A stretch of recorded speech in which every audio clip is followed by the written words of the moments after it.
Recently, the pro-life movement was given a great example of how abortion is articulated in a post-Roe America, now that abortion advocates just can't hide behind the comfort blanket of Roe v. Wade and has to discuss abortion. For years, pro-life Americans, I know here at 40 Days for Life, we have not made pro-choice people villains. We know that they don't run around and believe themselves to be baby killers. They would never say that they're baby killers. They don't want to see a child harmed. They don't want to see a murder. But obviously, they support choice and reproductive rights and all of these, wonderful phrases that sound nice that all of us should agree with. However, those phrases require an abortion which kills a baby, murders a baby. That is the end goal of every abortion. You're not supposed to survive an abortion. An abortion is simply unsuccessful if the baby survives. And occasionally, we get an honest assessment of that, and we just recently got one again from comedian Bill Maher, who recently commented on abortion. The idea that you're fighting an election around this issue seems to be, just strange. Back to the 19th century. Well,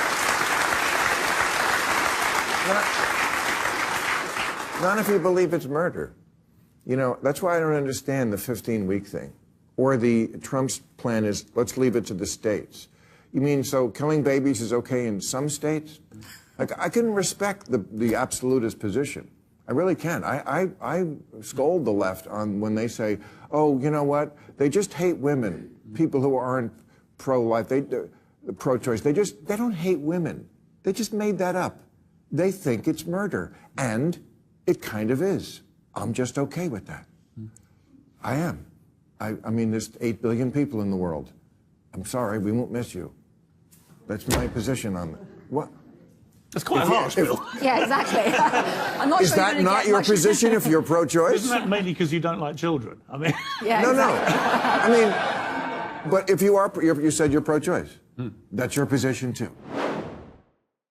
The reactions to Bill Maher's comments have been all over the place. Some people are just grossly offended, which I understand. Some people are sort of rejoicing. And I'm happy he said it, because one thing in our atmosphere today, as we're in a divided country and everybody wants to label everybody, is one thing that is lacking is honesty. And whether you love Bill Maher or hate Bill Maher, he is honest, and I find him at times very funny.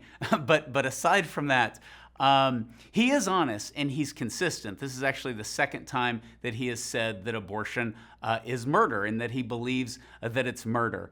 The reason to support abortion is because you believe in some form of eugenics. Certain people should be here and certain people shouldn't, and we get to decide. It can be because we're overpopulated, although we're in a demographic winter. You can ask the Japanese. It can be because of overpopulation. It can be because of your skin color. It can be because of your economic situation. It can be because you're disabled. We have all sorts of reasons that we use to sell abortion. It can be because your dad's a rapist. We use all sorts of reasons based on the circumstances of your conception to say, look, we're better off without you. That's the nature of abortion. It's from eugenics. It's what the Russians wanted when they invented abortion and passed it on throughout the West. But when somebody honest like Bill Maher says, look, pro-life Americans don't hate women, which is true. They just believe that it's murder, and it kind of is. Obviously, nothing can be kind of murder. Just like you can't be kind of pregnant or kind of dead. You can't kind of have cancer. But it is murder, and this is the second occasion that he has said that it's murder. He just thinks it's okay. That kind of honesty, as hard as it is for people to hear, is exactly what we need in a post-Roe America. What we don't need is to take our heads and bury them in the sand and say, a woman goes into an abortion facility, a doctor walks in, they sort of talk, there's instruments, there's a vacuum, and something happens and she comes out and she's no longer pregnant, and we celebrate our freedom in the United States of America because she went in there and something mystical happens. Current abortion doctors, former abortion doctors, have testified and will tell you the opposite, that it is bloody, that it is messy, it requires dismemberment, it requires a vacuum, and it requires violence to cut, to tear, in order not to heal, but to kill. That's the point of an abortion. And Bill Maher makes that point. The abortionist who, Dr. Kermit Gosnell, who is serving, prison time for murder, his lawyer's closing arguments stated the graphic nature of abortion. It was a great unintended pro-life speech in his closing argument that abortion is bloody, it's messy, but Gosnell was willing to do it. We hear Bill Maher being honest about how abortion is murder, and that's the nature of it.